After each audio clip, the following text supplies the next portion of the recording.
Sir इस वक्त जो बड़ी जानकारी आ रही है कि बिहार के चूंकि 14 सीटों की ही अनुमानित संख्या है थी, लेकिन अब 40 सीटों का अनुमान सामने आ गया है और बीजेपी को 40 सीटों की हम 14 सीटों में पहले बात कर लेते हैं। और यहाँ पर अब देखिए आंकड़े अपडेट हो गए। एनडीए को 31 से 34 सीटें जो हैं वो एनडीए के पास जा रही हैं, लेकिन इस अनुमान के अनुसार तो सर कुछ सीटें खसक रही हैं अगर 31 से 34 हम देखें तो। मेरे ख्याल से देखिए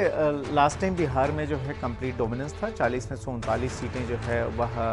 एनडीए के खाते में गई थी और उस समय था जबकि नीतीश कुमार और जो है बीजेपी साथ मिलकर वहां सरकार चला रहे थे। उसके बाद से आप ध्यान रखिए कि नीतीश कुमार फिर जो है आरजेडी के साथ मिल गए, आरजेडी के साथ उन्होंने सरकार चलाई और इस बार जब नीतीश कुमार जब वापस बीजेपी के पास आए और फिर से मिलजुल कर वहाँ सरकार चला रहे हैं, एक चीज़ जो बहुत अहम है, आप ध्यान रखिए कि नीतीश कुमार की सेहत को लेकर चूँकि बहुत अच्छी नहीं है, सबको दिखाई दे रहा है और इसलिए वो शायद बहुत जमकर कैंपेन नहीं कर पाए और इसका असर जो है वहाँ पर खासतौर पे जेडीयू जिन सीटों पर लड़ रही है वहाँ पर उसका इम्पैक्ट देखने को मिल सकता है। ये आशंका हर कोई जता रहा था। अगर ये एग्जिट पोल के नतीजे एक्चुअल रिजल्ट में कन्वर्ट होंगे तो ये मान लीजिए कि जेडीयू को जो नुकसान होगा वो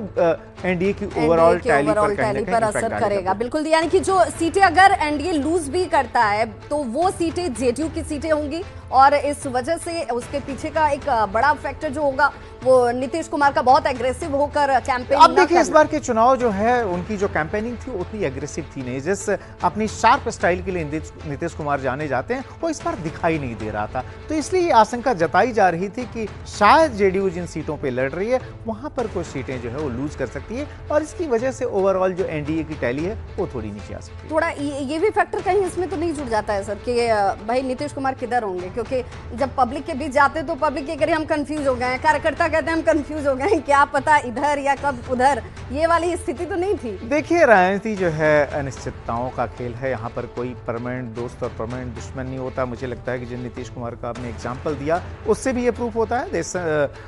कि